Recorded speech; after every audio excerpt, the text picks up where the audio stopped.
So the Charlotte Hornets, they drafted Brandon Miller with the second pick, regardless if you thought they should have got Scoot Henderson or Brandon Miller. Brandon Miller seems like he has a high floor. Miles Bridges was re-signed to a one-year deal. PJ Washington supposedly going to come back, but he has yet to be signed. Nick Smith was drafted 27th overall. Amari Bailey 41st. And Dennis Smith Jr. left. Those were like the key moves that they had. And the Hornets' current roster heading into training camp is rounding up. Right now, I believe they have 14 guys under roster. Gordon Hayward, Terry Rozier, LaMelo Ball, Brandon Miller, Miles Bridges, Cody Martin, Nick Richards, James Bouknight, Mark Williams, Kai Jones, Nick Smith Jr., Kobe Simmons, JT Thor, Bryce McGowens. And then on two-ways, they got Leaky Black and Amari Bailey. They have one more two-way. They have Kelly Oubre and PJ Washington and Teo Maledon as their three free agents from last year that they could bring back. I believe Teo cannot be on a two-way because he's had 3 years of NBA service. And I don't know if they're going to bring back Oubre. I really don't. I really don't know. And yeah, let me correct myself. Yeah, Teo Maledon has played 3 seasons, so he cannot be on a two-way. So they'd have to actually bring him back. But the big thing is I don't think they've done enough for LaMelo Ball. Okay? Yeah. Miles Bridges returning is all nice. And, Brandon Miller, like their starting lineup of Terry Rozier, LaMelo Ball, Miles Bridges, Brandon Miller, and Mark Williams ain't that bad.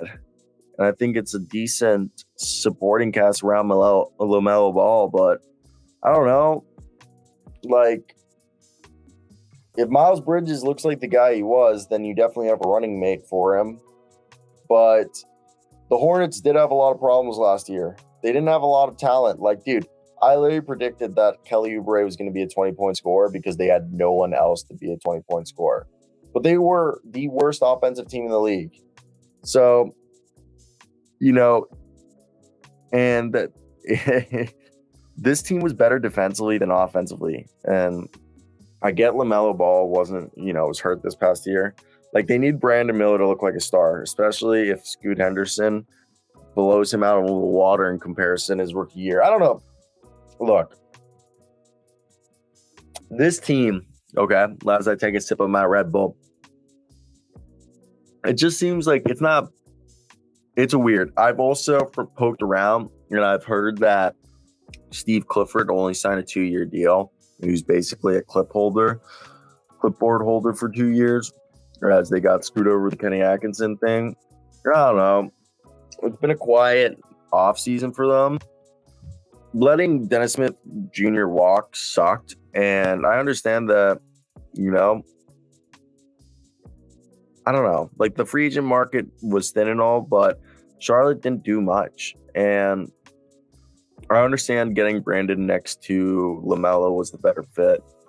But bringing back, Miles Bridges is interesting because is he the same player from 2 years ago? Can you trust him? Those are all things, but the 1-year commitment is relatively cheap. Extending LaMelo was smart. They had to do that. They got it. And he's well worth the risk. He's the cornerstone of your franchise. So I get that. But this was a team that when we went into the offseason, we knew who they were going to draft. But they went to the free agency. They brought back Miles, but PJ, it's weird because they have the expiring salary of Gordon Hayward, but they haven't been able to offload it. Kobe Simmons and JT Thor were non-guaranteed salaries that I think are guaranteed now. We'll get a confirmation of that in a sec. It was just interesting because PJ Washington's arguably, like, after Miles Bridges is now the Charlotte's remaining top free agent. The Hornets could bring him back, which seems like they are, on the $8.5 million qualifying offer. And he saw his usage rate go up with the absence of Bridges, and his scoring went up, but his efficiency didn't raise.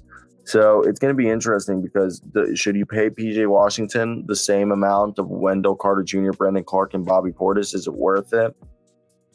And they just waived Xavier Sneed. They do still have that trade exception that expires on February 9th, 2024 of Jalen McDaniels. And I don't know. I'm surprised that they haven't looked for a deal for Gordon Hayward to try to pick him up, send him somewhere, just to get other players. Like, for example,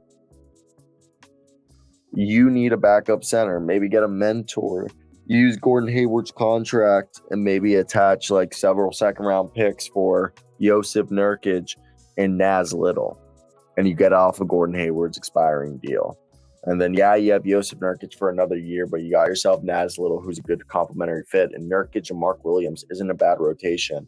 And Nurkic's contracts will end before you have to pay Mark Williams, and you have Nurkic mentor Mark Williams, which I feel like is a good deal with Gordon Hayward being on an expiring deal. So then that just opens up the salary cap for the,